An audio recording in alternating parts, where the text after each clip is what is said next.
Teman-teman, pernahkah kalian merasa geram saat menerima pesan yang bikin hati panas? Atau bagaimana kalau kita harus berbaik sangka pada orang yang jelas-jelas bikin kita sebal? Nah, di ceramah kali ini, Ustaz Hanan Attaqi punya tips jitu yang bisa membuat hati kita lebih damai dan bijak dalam merespons situasi sulit ini. Yuk kita belajar cara berbaik sangka, menahan emosi, dan membangun hubungan yang lebih sehat dan positif bersama orang lain. Tonton sampai habis ya.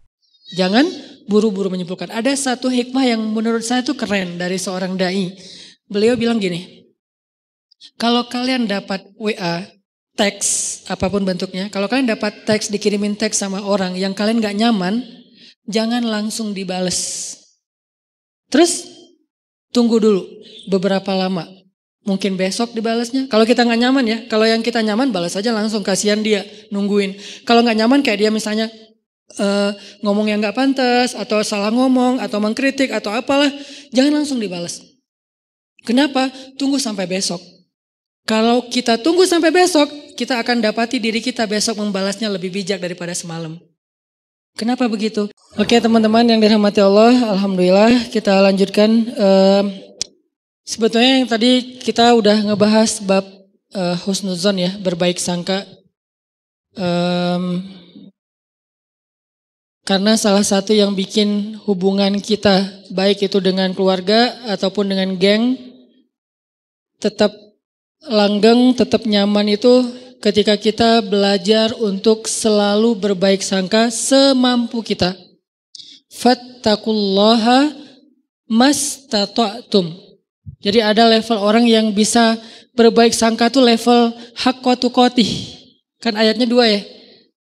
Ayat yang di Ali Imran, ittaqullaha haqqa tuqatih. Kalau ittaqullah itu kita breakdown, kan takwa itu variannya tuh banyak banget. Salah satu di antara arti takwa itu adalah berbaik sangka. Karena berbaik sangka juga amal soleh. Ada orang yang bisa berbaik sangka itu levelnya haqqa tuqatih. Benar-benar baik sangka. Ini orang kayak gak pernah ada pikiran buruk di dalam akalnya, di dalam pikirannya. Selalu baik tentang orang lain. Kalau ke manusia aja yang dia punya aib, dia selalu bisa berbaik sangka. Apalagi ke Allah yang maha sempurna. Ada orang yang kayak gitu emang. Tapi jarang banget. Apa kriteria orang bisa kayak gitu Ustaz? Atau apa kuncinya, tipsnya? Ya mungkin satu, dia orang yang bisa jadi dia emang orang yang polos. Sehingga gak ada pikiran-pikiran yang macam-macam di dalam benak dia, terlalu polos. Ada orang kayak gitu, ada. Kadang-kadang kita cemburu gitu ya sama orang yang terlalu polos, yang mungkin pergaulannya terbatas, pendidikannya terbatas, orang desa yang walaupun gak semua orang desa, kalau sekarang kan udah pada online ya. Tapi saya pernah umroh bareng seorang bapak petani, yang setiap hari jalan katanya 8 kilo ke sawah, buruh tani bukan petani, buruh tani. 8 kilo ke sawahnya, pulang balik berarti 16 kilo setiap hari. Dan ketika berangkat umroh, itu orang yang lain kadang-kadang namanya orang dari satu grup ya. Ada aja masalah kayak masalah di dalam kamar. Misalnya kayak satu grup kita ngambil yang kuat, 4 orang. Ada yang gak senang AC-nya dingin lah. Ada yang gak bisa tidur kalau lampunya nyala lah, yang lain harus nyala, yang satu gak bisa nyala. Ada yang kalau di kamar mandi paling lama sendiri, jadi pada ngantri. Ada aja masalah, tapi ini orang gak pernah ada masalah. Ke orang lain tuh dia gak pernah baper, gak pernah bete, gak pernah marah, gak pernah ngomongin yang enggak. Nyaman banget, kayaknya hidupnya tuh anteng, gak ada masalah. Kenapa bisa kayak gitu? Mungkin bukan karena dia orang yang selalu mampu berbaik sangka. Allah menganugerahi dia kepolosan sehingga gak bisa berburuk sangka. Dia gak bisa berbaik sangka dan juga gak bisa berburuk sangka, ya gitu-gitu aja. Dalam satu kondisi kadang orang kayak gini lebih bahagia daripada kita yang complicated ya. Satu sisi kita kalau berbaik sangka itu luar biasa. Tapi sisi lain kalau udah was-wasa, berburuk sangka juga bisa rumit banget. Tapi ada orang yang biasa-biasa aja. Sehingga pas lagi umroh tuh saya ngelihat bapak ini kayaknya di antara satu jemaah umroh termasuk saya, dia nih yang paling mabrur ibadahnya. Kenapa? Jangan lihat mabrurnya ibadah itu atau solehnya seseorang itu dari yang tadi sunnah doang. Kadang-kadang ada orang yang ibadahnya tuh bagus banget malam hari tapi siangnya habis. Makanya Nabi nyebutnya dengan istilah apa? Muflis, orang yang bangkrut. Bukan orang miskin, orang bangkrut. Karena kalau orang miskin nggak mungkin bangkrut kan? Apa yang mau dibangkrutin karena nggak ada yang lebih misalnya kan? Orang bangkrut itu orang kaya tapi jatuh miskin, itu namanya orang bangkrut. Muflis bahasa hadisnya. Siapa orang yang bangkrut kata Nabi? Kata sahabat, orang yang kehilangan uangnya ya Rasul, orang yang kehilangan ontanya ya Rasul, orang yang kehilangan hartanya ya Rasul. Kata Nabi bukan itu. Ada yang lebih parah. Siapa? Orang yang kehilangan pahalanya. Dia datang di hari akhirat, dia datang di hari akhirat masuk dalam komunitas. Nanti di Padang Mahsyar kan banyak komunitas tuh. Ada komunitas ahli tahajud, ada komunitas ahli sedekah, ada komunitas ahli sholat berjamaah, ada komunitas menjaga pandangan, ada komunitas yang jomblo fisabilillah. Dia wafat dalam keadaan sendiri tapi nggak pernah berbuat dosa-dosa yang kayak gitu-gituan. Artinya kan jomblo fisabilillah banget ya. Makanya sampai ada hadis 7 komunitas yang di Padang Mahsyar dapat treatment Allah yaitu naungan kan. Satu komunitas yang isinya semuanya pemimpin yang adil. Presiden dari zaman Khulafaur Rasyidin sampai nanti munculnya Dajjal, tapi semuanya orang-orang adil nih. Ada yang kenal dan kita kenal namanya, ada yang kita nggak kenal namanya bahkan ceritanya. Tapi ada di antara manusia. Mulai dari level tertinggi yaitu pemimpin negara sampai level terendah yaitu pemimpin keluarga. Ini nih ada komunitasnya. Nanti ada komunitas anak muda yang keren-keren. Keren maksudnya apa Ustaz? Taat tapi asik. Dia masih muda, asik dengan kehidupannya, cuman nggak pernah melanggar syariat. Dia rajin ibadah, dia jujur, dia banyak berbuat baik ke orang lain. Komunitas anak-anak muda. Salah satu yang terkenal di antara mereka legend banget siapa? Ashabul Kahfi. Yang lain nanti pemimpin-pemimpin mereka yang barisan paling depan ada Nabi Yahya, Nabi Isa, Yusuf, apalagi kalau di golongan sahabat Hasan, Husain. Ini nih anak-anak muda yang keren-keren nih. Mereka punya komunitas. Nah nanti ada juga komunitas yang ahli ibadah. Cuman ketika dihisap oleh Allah, mereka jalan berkomunitas karena mereka digolongkan sesuai dengan amal yang dominan. Yasdur nasu ashtatan. Manusia yasdur akan dikelompokkan ashtatan berkelompok-kelompok sesuai dengan liyuro a'malahum, sesuai dengan amalnya. Jadi kalau datang ahli Quran itu ketahuan, wah hebat ya mereka ahli Quran gitu. Ketahuan dari mana? Mereka akan diberikan kendaraan cahaya. Kemudian dijemput langsung dari tempat mereka dibangkitkan. Dari kuburnya dijemput oleh malaikat. Kemudian mereka akan dikawal oleh malaikat yang juga ahli Quran. Siapa malaikat itu? Malaikat Safaroh. Safaroh itu safir. Safir itu artinya brand ambassador, duta. Malaikat-malaikat duta. Wah hebat ya, jadi kayak selebriti di Padang Mahsyar lewat kelompok selebriti Al-Quran. Ada yang kayak gitu, tapi ini belum dihisap nih, masih berkelompok-kelompok. Begitu masuk hisap, berubah lagi nih. Dari satu komunitas itu misalnya Ahlul Quran, yang penghafal Quran, penghafal hadis, ahli ilmu, ternyata cuma setengahnya yang lulus masuk surga. Setengahnya lagi ketahan, kenapa? Bangkrut. Kenapa bangkrut? Mungkin dia ahli Quran, tapi dia juga suka berburuk sangka dan membicarakan aib orang lain. Mungkin dia ahli tahajud, tapi dia siangnya membicarakan aib orang lain. Ini nih yang bahaya nih. Jadi balik lagi, saya kayak ngerasa iri gitu ke bapak tadi yang orangnya tuh lempeng, ibadahnya mungkin nggak kayak yang lain yang sehari tahu sampai 5 kali. Dia paling sehari sekali, itu juga kalau ada yang ngajak, kalau nggak di kamar aja sendiri gitu kan ya. Karena udah selesai ibadah umroh, ya udah di kamar. Kenapa dia nggak ke masjid? Apa kurang soleh? Bukan, nggak tahu jalan. Dia sekamar itu berlima aslinya berempat tapi ditambah jadi berlima dan dia nggak komplain. Yang 4 ini komplain, dia nggak komplain. Padahal yang 3-nya komplain, dia nggak. Kenapa? Karena dia ya nggak apa-apa. Terus di antara berlima ini kan ada extra bed ya. Karena kamarnya kamar quad dengan bed yang single bed. Terus karena ditambah satu lagi, soalnya udah ganjil, extra bed, dia tidur di extra bed. Yang notabene extra bed itu enggak seperti yang biasa, kurang empuk, terus dari bawahnya tuh bunyi-bunyi gitu, terus sakit badan, tapi dia mau, padahal dia bayar sama dengan yang lain, tapi dia dikasih extra bed, nggak apa-apa. Terus teman-temannya karena malam-malam pada cepet-cepetan, pada berangkat sendiri-sendiri ke masjid, dia tinggal sendiri, takut, sama orang kampung, takut keluar entah nyasar, kan yang paling terkenal tentang Mekah itu kan nyasar ya. Jadi akhirnya dia karena takut nyasar, ya udah di kamar aja. Salat subuh di kamar padahal di Mekah. Pak gimana tadi subuhnya? Di kamar Ustaz. Loh kenapa? Gak ada yang nemenin gitu doang. Wah ini Masya Allah, mungkin subuh dia tuh lebih afdal daripada kita yang subuhnya di masjid. Kenapa? Bukan karena dia gak mau, dia gak mampu, takut. Yang lain tawaf sehari 5 kali, dia tawaf kalaupun ada yang ngajak sehari sekali. Tapi gak pernah ngomongin aib orang lain. Gak pernah berburuk sangka kepada orang lain. Dia orangnya selalu tersenyum. Dalam keadaan capek aja bisa tersenyum. Dahsyat nih orang kayak gini nih, gak tahu Allah kasih kelebihan apa pada dia. Ini namanya haqqa tuqatih. Husnuzonnya itu udah benar-benar husnuzon. Selalu husnuzon, gak pernah berburuk sangka. Ada orang kayak gitu? Ada, apalagi di kalangan sahabat. Contoh, ada seorang sahabat namanya Tolhah bin Abdillah. Istrinya Tolhah ini pernah sukses, pernah juga diuji dengan terpuruk secara finansial, bisnis dia, dagangan dia tuh kayak rugi gitu. Ketika sukses, teman-temannya banyak yang datang ke rumah. Tolha, jadi rumahnya rame terus. Dan suka minjemin duit dari dia, jadi dia bantuin teman-temannya, traktirin makan teman-temannya. Pas lagi sukses nih, begitu dia bangkrut, sepi, nggak ada yang datang ke rumahnya. Orang nggak ada yang ngejar dia, nggak ada yang ngeramein rumahnya lagi. Nggak ada yang jalan makan bareng dengan dia. Harusnya kan minimal gantian dong, sekarang dia yang ditraktirin kan. Akhirnya istrinya secara manusiawi normal bilang gini, Tolha tuh lihat teman-teman kamu sekarang. Ketahuan kan siapa yang sejati siapa yang enggak. Kenapa kata Tolha? Giliran kamu sukses dulu mereka nemenin kamu. Ramai di rumah setiap malam. Sekarang giliran kamu bangkrut mereka jauh dari kamu. Kata Tolha, enggak sebaliknya. Mereka itu teman-teman yang baik. Mana sisi baiknya? Dulu ketika aku banyak uang, mereka datang meminta tolong kepada aku karena mereka tahu aku mampu menolong mereka.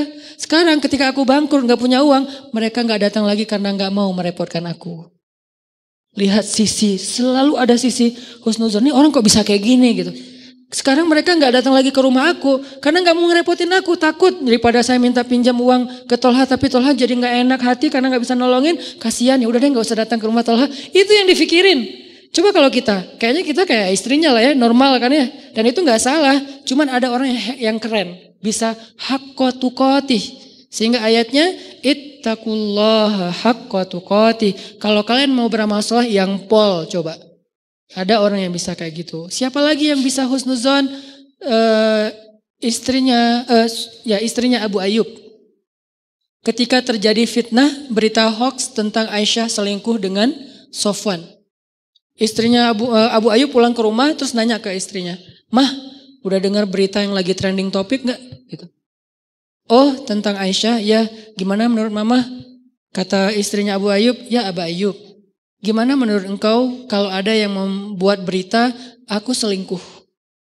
Kata Abu Ayyub, ma'azallah, gak mungkin saya percaya karena saya tahu Mama orangnya solehah, baik, menjaga diri, gak mungkin macam-macam. Kalau sebaliknya ada orang yang mengatakan engkau hai Abu Ayyub selingkuh, mungkin gak? Ma'azallah gak mungkin saya selingkuh, kan saya suami setia sama kamu gitu-gitu kan ya. Terus saya gak mungkin selingkuh, gak mungkin berpaling ke yang lain mah, demi Allah gitu. Kata istrinya Abu Ayyub, wahai Abu Ayyub, sesungguhnya Aisyah lebih soleha dari aku. Kalau aku gak mungkin, Aisyah lebih gak mungkin lagi. Sesungguhnya Sofwan lebih soleh dari kamu. Kalau kamu aja gak mungkin, apalagi Sofwan. Ini juga berbaik sangka.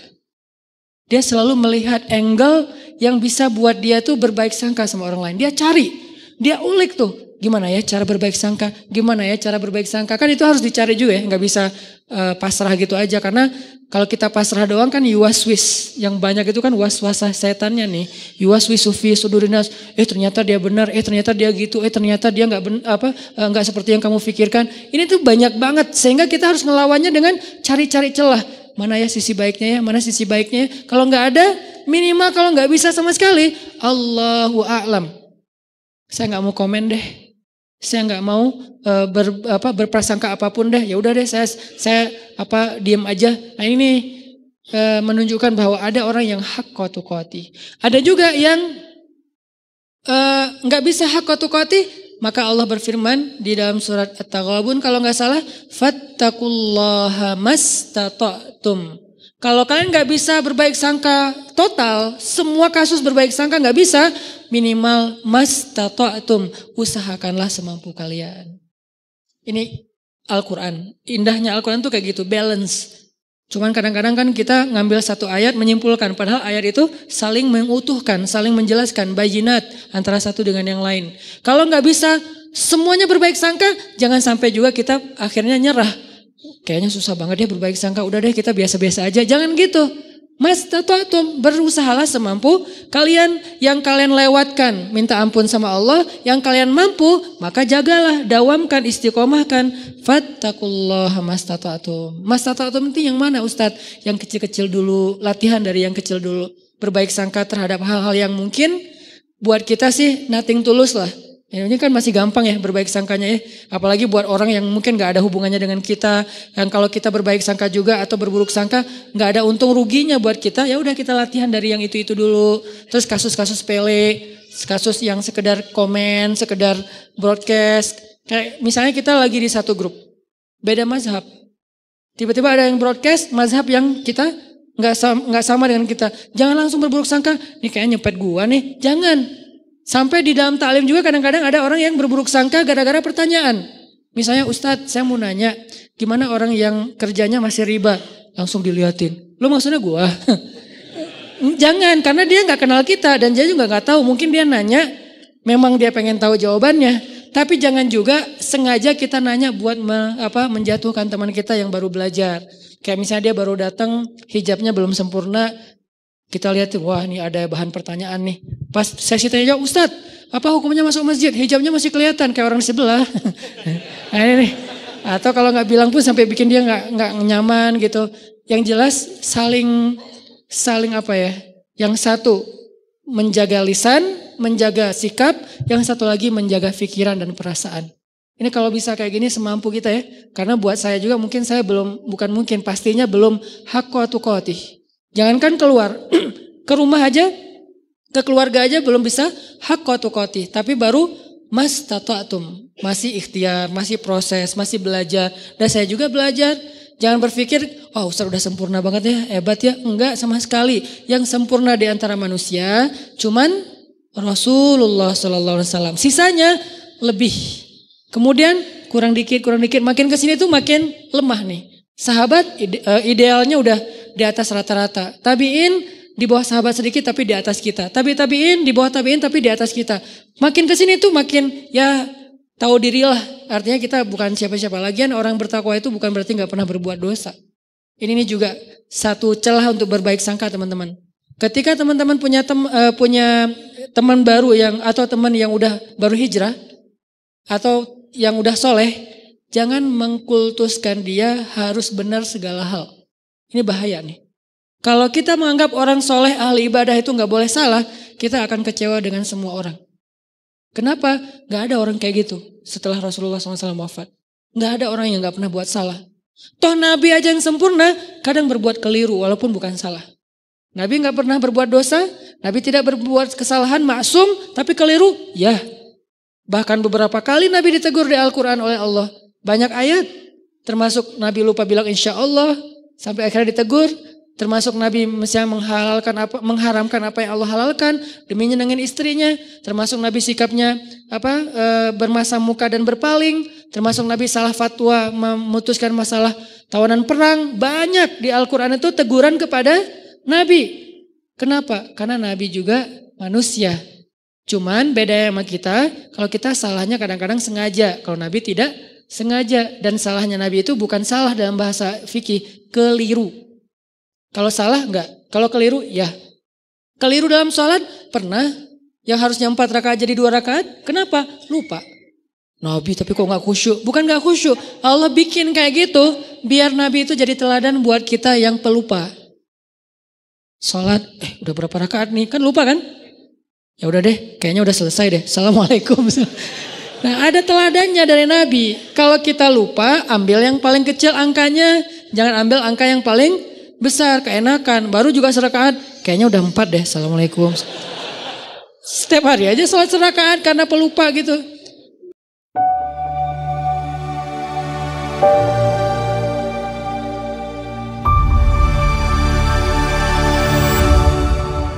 Nabi pernah lupa 2 rakaat, terus gak perlu diulang 4 rakaat, itu memberatkan. Misalnya sholat zuhur, pas tahiyat awal Udah gitu, ini yang kedua atau yang pertama ya? Kayaknya kedua deh. Assalamualaikum. Di belakang bilang, Mas lagi sholat sunnah? Enggak, zuhur 2 rakaat. Oh iya, langsung sholat lagi 2 rakaat. Tidak perlu diulang. Ya, kok dikasih tahu sih, biarin aja kali. Jangan, biarin. Akhirnya kita nambah 2, kan gak repot ya kalau nambah 2 rakaat ditutup dengan sujud sahwi. Kecuali kita udah kemana-mana, makan-makan dulu, cari kayak batagor apa segala macam. Lo tadi perhatiin gue sholat nggak? Iya. Kenapa? 2 apa 4? 2 sih kayaknya. Oh 2 beneran 2 ya. Udah 2 lagi deh. Enggak, itu mah udah batal, udah jauh ya. Tapi kalau masih duduk, tapi kan udah ngomong Ustaz. Ngomongnya kan yang perlu aja, cuman masalah bab sholat, bukan ngerumpi. Udah ngobrol kemana-mana masalah politik segala macam. Kayaknya tadi kita bener gak sih sholatnya? Udah lama kali, itu ulang lagi dari awal. Nabi pernah kayak gitu? Pernah. Tapi itu bukan salah, keliru. Dalam bahasa fikih itu namanya khata', bukan batil. Nabi tidak pernah berbuat batil. Tapi kalau yukhti atau khata' pernah, cuman gak sengaja. Artinya ya semampu kita aja lah, berbaik sangka sama orang, berbaik sangka sama pasangan, berbaik sangka sama keluarga, apalagi orang tua. Gimana caranya Ustaz biar bisa berbaik sangka? Satu, tadi, cari celah. Kalau kata ulama, iltamis li akhika alfa uzrin. Carilah untuk saudaramu 1000 alasan. Cari 1000 alasan. Arti 1000 alasan di sini, jangan buru-buru menyimpulkan.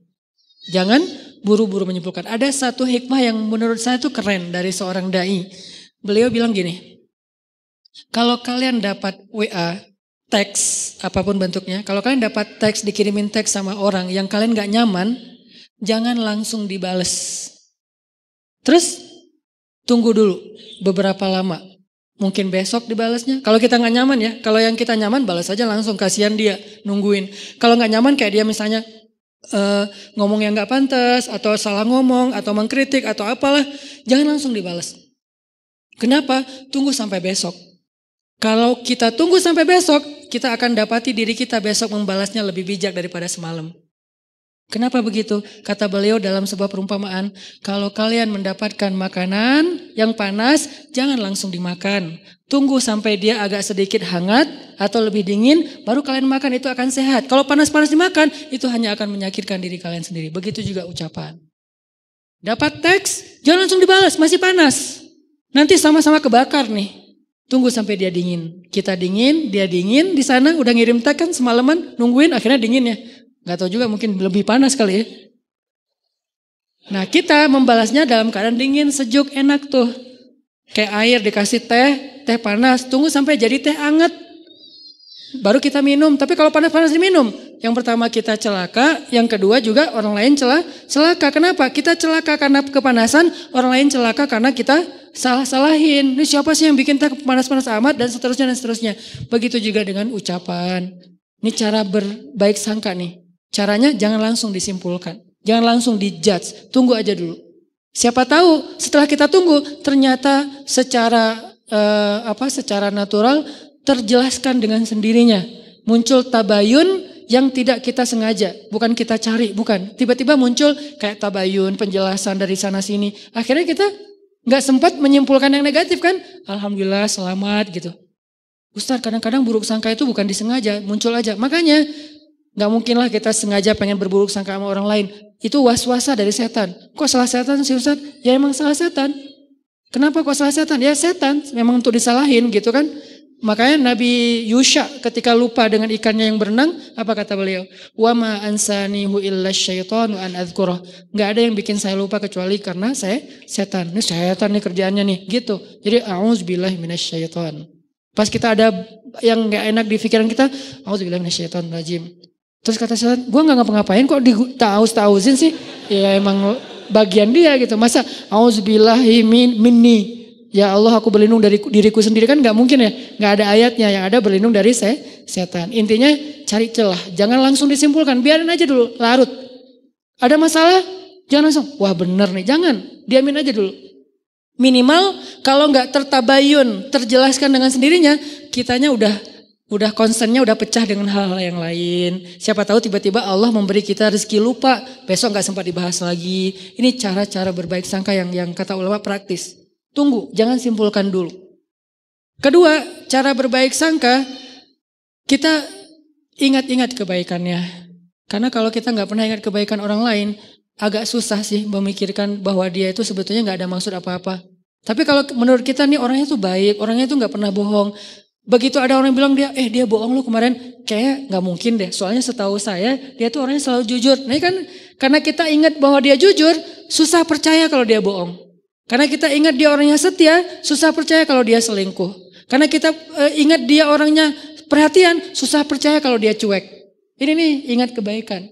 Seingat mungkin, kalau perlu kita bikin program buat diri sendiri berbaik sangka dalam rangka mastata'tum, semampu kita catat. Dia pernah gini sama saya, dia pernah bantuin saya, dia pernah.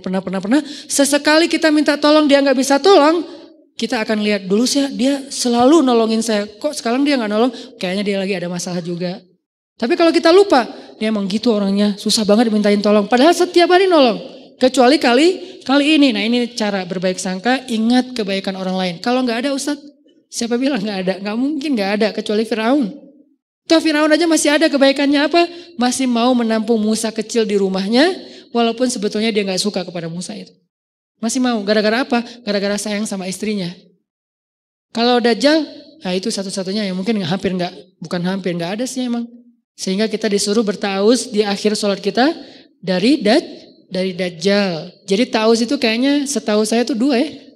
Setan dan Dajjal. Ini saking buruknya. Tapi kalau manusia biasa pasti ada. Kalau nggak kelihatan sama kita bukan nggak ada, kita nggak tahu. Sehingga kita berbaik sangkanya ya pasti adalah kebaikan dia, cuman saya nggak tahu. Ustadz kalau yang berburuk sangka itu tentang sesuatu yang bikin kita sebel gimana Ustadz? Ini nih yang agak berat nih. Kalau nggak ada hubungannya dengan kita kayak isu, informasi, apa yang lagi nge-hit atau apa.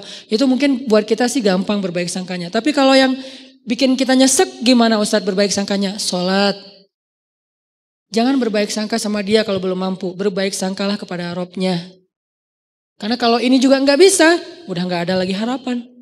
Cara berbaik sangka kepada Allah hubungannya dengan dia apa Ustadz? Ya Allah, saya nggak tahu apa yang terjadi. Saya serahkan urusan dia kepada Engkau. Engkau pasti nggak akan ngecewain saya dong pastinya. Ini nih cara berbaik sangka ke Allah. Akhirnya tawakal modalnya supaya kita nggak ngikutin prasangka buruk kita yang bikin kita nyesek. Kadang-kadang orang berburuk sangka itu bukan hanya dalam kehidupan yang biasa. Dalam ibadah aja bisa berburuk sangka. Dan kalau udah kayak gitu udah nggak nyaman. Ada teman kita misalnya kayak lagi puasa sunnah. Kok dia egois banget sih puasa sunnah pas lagi mau ngajak acara makan-makan bareng saya nggak bisa sehari aja dia batal. Nah ini udah mulai muncul sebelnya, nggak nyamannya. Berbaik sangkalah apa? Ya mungkin dia nggak ada hajat yang dia lagi butuhin sehingga dia kayak lagi ngelobi langit dengan ibadah-ibadah sunnah dan itu lebih dia butuhkan daripada sekedar membatalkan puasa demi makan-makan dengan kita. Ya udah deh nggak apa-apa, mungkin dia punya hajat yang penting. Bisa kayak gitu atau apapun lah bentuknya. Kadang-kadang dalam ibadah juga berburuk sangka itu bukan yang fatal sih, tapi agak dikit ganggu kayak lagi sholat berjamaah. Saya pernah ngimamin kan ada ayat-ayat yang kadang-kadang kalau lagi berkesan gitu diulang-ulang ya. Kayak misalnya baca ayat, bukan Ar-Rahman sih kalau itu pasti diulang-ulang sih. Fabi ayya rabbikum tukadziban. Ada yang kayak wabasyiril ladzina amanu wa 'amilus shalihat. Sampaikanlah berita gembira kepada orang yang beriman dan beramal soleh. Wah ini keren nih ayatnya. Wabasyiril ladzina amanu wa 'amilus shalihat. Diulang lagi. Kenapa? Lagi mensugesti diri. Gak usah khawatir deh beramal soleh. Karena pasti gembira hasilnya. Pasti dibahagiain Allah. Pasti Allah balas. Gak mungkin dikecewain. Wabasyiril ladzina amanu wa 'amilus shalihat. Di belakang kadang-kadang makmumnya mungkin gak bisa berbaik sangka. Tapi gak fatal juga sih. Jangan-jangan Ustadz lupa nih. Analahum jannat. Karena kebenaran dia hafal. Analahum jannat dibenerin. Saya wabasyiril ladzina amanu wa 'amilus shalihat annalahum jannatin tajri min tahtil anhar. Ya. Seandainya bisa ngomong, tahu. Cuman kan enggak bisa ngomong dalam sholat ya. Jadi bukan saya lupa, lagi menikmati ayat yang menurut saya berkesan gitu. Tapi kayak dibener-benerin, teriak satu masjid, analahum jannat. Dia baru tahu analahum jannat dari yang di depan. Dan dia juga gak hafal aslinya. Jadi kayak, wah ternyata itu ya. Ya udah deh, rame-rame yuk. Analahum jannat gitu. Apaan sih? Ada yang kayak gitu. Pernah sekali kayak gitu, sholat dibenerin dari belakang. Pernah saya gak ngerasa lupa gitu. Terus akhirnya apa? Saya sebagai imam kan gengsi gitu kan. Pas analahum jannat, analahum jannat. Dilebay-lebayin iramanya gitu biar yang pengen ngasih tahu kode gitu. Gue hafal, cuman lagi kayak khusyuk gitu sih. Intinya adalah berburuk sangka itu emang gak nyaman. Dalam ibadah aja gak nyaman. Padahal itu bukan hal yang fatal kan. Mungkin justru makmumnya kayak, kasihan ya ustadznya ya, udah 5 kali ngulang gak lewat-lewat. Udah deh kita benerin. Kalau berbaik sangkanya imam ya kepada umum, kalian baik banget sih dibenerin, padahal saya gak salah loh. Kasihan deh lo gitu. Jadi artinya ya berbaik sangka semampu kita. Terus ada yang ketiga, gimana caranya biar gak terjadi berburuk sangka. Kita nih sebagai orang yang kadang-kadang suka bikin masalah, suka bikin syubhat istilahnya. Apa itu syubhat? Sesuatu yang berpotensi salah faham. Itu namanya syubhat. Sesuatu perkataan, perbuatan, posting kalau dalam bahasa sosmed itu yang berpotensi orang salah paham. Nah, kitanya yang harus tabayun segera sebelum terjadi kesalahpahaman. Contoh, saya posting main air di laut pakai celana pendek. Kan berpotensi orang salah paham ya. Wah, Ustaz kok celana pendek gitu kan? Akhirnya di caption, not itu pakai knee band. Saya menutup lutut pakai kayak ikat lutut gitu. Jadi tetap ketutup. Ini pakai knee band loh ya, ditutup pakai yang agak kayak ketat gitu. Cuman warnanya warna kulit. Kenapa tuh harus pakai celana pendek? Ya aja main papan pakai celana panjang, jeans pula gitu kan. Kan jadi bid'ah gitu kan. Gimana saya mau deketin teman-teman surfing sementara saya dianggap ahli bid'ah dalam mazhab surfing. Kecuali saya pakai shortboard yang emang dia lebih modern sehingga saya bisa pakai wetsuit gitu kan, pakaian kayak nyelam gitu yang panjang. Tapi kebenaran karena emang masih belajar, biar lebih gampang pakainya yang longboard, selong mungkin. Kalau bisa 10 meter gitu kan. Selong mungkin biar lebih stabil kan, makin long, makin lebar, makin tebal kan makin stabil tuh. Walaupun berat sih kalau kena lumayan gitu.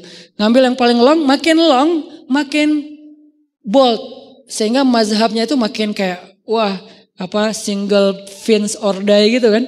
Satu fin atau gak usah sama sekali deh, gak usah pakai fins gitu. Akhirnya ngikutin mazhab teman-teman yang emang mereka punya prinsip bahwa kalau long itu celananya pendek Ustaz, bajunya geleber gitu Ustaz, terus kayak gitu-gitu. Oh ada yang gitu-gitu ya? Iya ya Ustaz, ya udah deh biar saya gak diahliin bid'ah, biar bisa dekat sama mereka, ngobrol santai. Ya udah pakai celana pendek, cuman biar gak jadi syubhat, ditutup lututnya.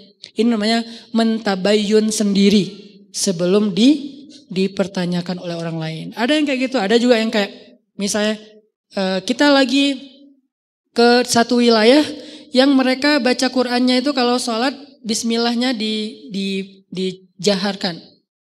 Ada yang mazhab jahar, ada yang enggak. Kalau saya kan ngambil mazhab yang sir, tapi baca cuman enggak dijaharkan.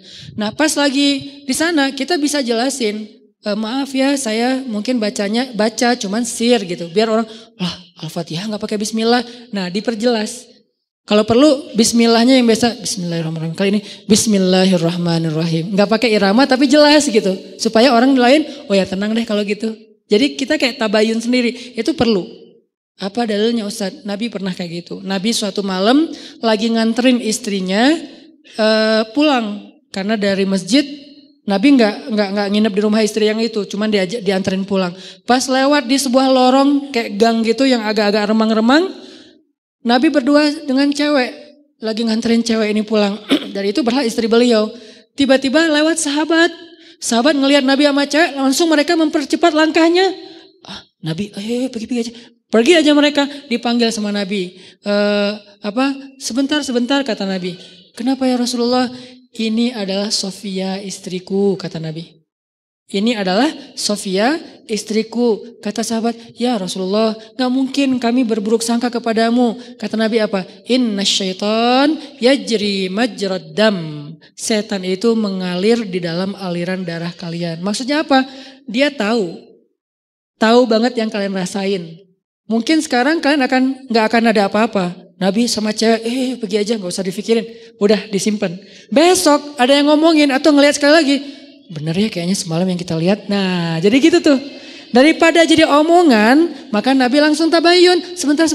Ini Sofia istriku, kata Nabi. Oh iya, berarti udah gak ada fitnah. Ini namanya tabayun langsung. Kadang kita sebagai objeknya yang harus aktif. Kalau kita lihat sikap kita, postingan kita, ucapan kita, teks kita, caption kita tuh bisa mengundang salah faham orang yang membaca. Dan itu kan banyak. Tulisan-tulisan yang kalau orang baca salah faham. Kenapa salah faham? Karena mungkin memang tulisannya agak-agak multitafsir. Maka butuh kayak footnote-nya, butuh penjelasannya, butuh apanya. Itu namanya tabayun. Jangan tunggu orangnya, jangan suuzon dong, tabayun dulu. Kalau emang yang kita lakukan emang akan muncul potensi salah faham, kita aja yang langsung tabayun. Termasuk kayak lagi lagi bikin event. Saya beberapa kali bikin event, muhasabahnya pakai back sound. Saya udah minta fatwa, saya tanya Ustadz Abdul Somad, Ustadz, saya muhasabah pakai back sound, boleh nggak Ustadz? Di dalam masjid atau di luar? Di luar, boleh. Tanya ke yang lebih senior lagi, namanya Bang Zikri, kakak kelas saya namanya Dr. Awalul Zikri, dokter di bidang fikih. Berarti beliau kan lebih ini lagi ilmunya. Bang, saya pakai backsound tapi di luar masjid, di gedung gitu pas muhasabah. Boleh enggak? Doa itu ibadah mutlak kata beliau. Arti ibadah mutlak tidak terkait dengan cara tertentu. Maka boleh selama backsoundnya tidak berlebihan. Kalau backsoundnya mungkin yang lebih kenceng daripada doa mungkin ya agak-agak gimana gitu kan ya. Terus pakai, dulu kan jarang ada tablik akbar pakai flashlight ya. Terus kita bikin tablik akbar beberapa kali pakai flashlight. Pas bagian apa? Pas bagian lagu Indonesia Pusaka. Pakailah flashlight. Mulai dihujat nih, dihujatnya apa? Kajian kok kayak apa gitu kan ya, kayak ikut agama lain atau apa gitu, kayak pakai lilin atau apa gitu. Oke, saya yang salah, lupa tabayun. Alhamdulillah, bukan alhamdulillahnya, qadarullahnya sekarang banyak para habaib, Masya Allah, mereka selawatan juga di acara crowd event gitu pakai flashlight kan. Ada Habib siapa gitu, yuk kita selawatan, nyalain flashlightnya. Buat apa sih? Buat lebih semarak, lebih semangat gitu. Termasuk Ustadz Abdul Somad juga bikin pakai flashlight. Karena saya juga ngomong sama Ustadz Abdul Somad kan sering kontak-kontakan. Ustadz saya pakai flashlight loh dan dituduh gini-gini. Kata Ustadz Abdul Somad, kita bikin komunitas yuk. Komunitas apa? Komunitas korban tahzir kata beliau. Karena kayak saling curhat-curhat gitu. Oh iya Ustadz, maksudnya gak apa-apa selama itu bukan di dalam masjid. Akhirnya besok-besok kalau saya bikin event, saya jelasin ini di luar masjid ya gitu. Ini enggak ini di gedung ya. Ini kenapa saya bikin 2 event, satu di masjid, satu di luar masjid? Karena emang ada kondisi yang memang beberapa teman-teman yang mungkin baru belajar, pengen nyaman dalam taklim itu butuh dipancing dengan sesuatu yang gimmick. Sehingga kita bikin, jangan sampai kita lakukan itu di masjid, akhirnya di luar masjid. Jadi tetap semua dapat menunya deh. Yang udah medium dapat menu medium, yang udah bold dapat menu bold, menu bold. Yang masih light dapat menu light. Bertahap, setiap orang berproses. Kalau yang pengen bold, datang aja ke Al-Latif pas kajian tarbiyah saya. Teman-teman pemuda aja tahu gimana boldnya kajian kita tentang masalah pergerakan. Itu bold banget, pasti akan bosan. Kalau yang di sini medium, ada yang lebih light lagi, ada.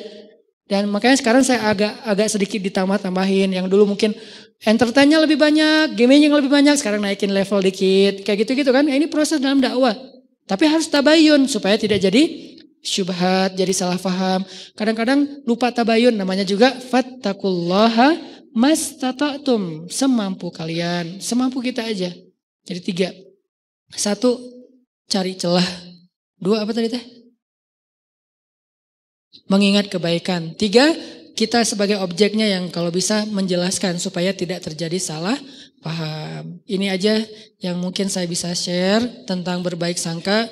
Karena berbaik sangka ini adalah salah satu modal penting kalau kita mau membangun sosial yang yang nyaman, masyarakat yang nyaman, hubungan pertemanan yang nyaman, keluarga yang nyaman. Salah satunya adalah dengan berbaik sangka. Mudah-mudahan ini bermanfaat. Yuk kita tutup dengan muhasabah, berdoa kepada Allah Subhanahu wa taala. Terutama kita akan sama-sama berdoa untuk guru kita Ustadz Arifin Ilham yang mungkin sedang Allah uji dengan sedikit drop. Jadi beberapa hoax itu mungkin saya juga tabayun ke keluarga beliau itu cuman hoax. Tapi drop sempat kemarin sampai sekarang dirawat.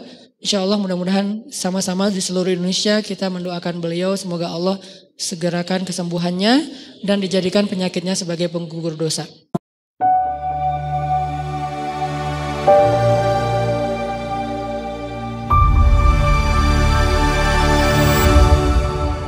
Dalam ceramahnya yang penuh hikmah, Ustadz Hanan Attaqi membagikan pesan penting tentang bagaimana mengelola emosi, terutama saat menerima pesan atau interaksi yang membuat kita merasa tidak nyaman. Beliau menyarankan agar kita menunda respons ketika hati belum tenang, layaknya menunggu makanan panas hingga cukup dingin sebelum dimakan agar tidak menyakiti diri. Menurut beliau, menunggu sampai emosi kita lebih stabil akan memungkinkan kita merespons dengan lebih bijak, menghindari reaksi impulsif yang bisa merugikan diri sendiri maupun orang lain. Ustadz Hanan kemudian membahas pentingnya sikap husnuzan atau berbaik sangka. Ia menceritakan tentang seorang pria sederhana yang ia temui saat umrah. Pria ini selalu terlihat damai dan tidak pernah mengeluh meskipun menghadapi ketidaknyamanan, seperti tidur di tempat tidur yang tidak nyaman dan tertinggal untuk salat berjamaah. Ustadz Hanan kagum pada kepolosan pria ini, yang tampaknya tidak bisa berprasangka buruk kepada siapapun. Menurutnya, memiliki sikap positif seperti ini, meski jarang, sangatlah berharga dan bisa memberikan kedamaian dalam hubungan kita dengan orang lain. Di bagian akhir, Ustadz Hanan menekankan pentingnya untuk tidak terburu-buru dalam menilai atau menghakimi orang lain. Beliau menyarankan untuk melakukan tabayun atau mencari klarifikasi sebelum membiarkan kesalahpahaman berkembang. Sebagai contoh, beliau mengisahkan bagaimana Nabi Muhammad pernah memberi penjelasan kepada sahabat bahwa ia sedang bersama istrinya Sofia untuk menghindari prasangka buruk. Sikap proaktif seperti ini, menurut Ustadz Hanan, dapat membangun rasa percaya dan pemahaman dalam lingkungan sosial kita. Ustadz Hanan mengajak pendengar untuk melatih kesabaran, mengingat kebaikan orang lain, dan menghindari kesalahpahaman dengan berusaha terbuka dan jelas dalam berkomunikasi.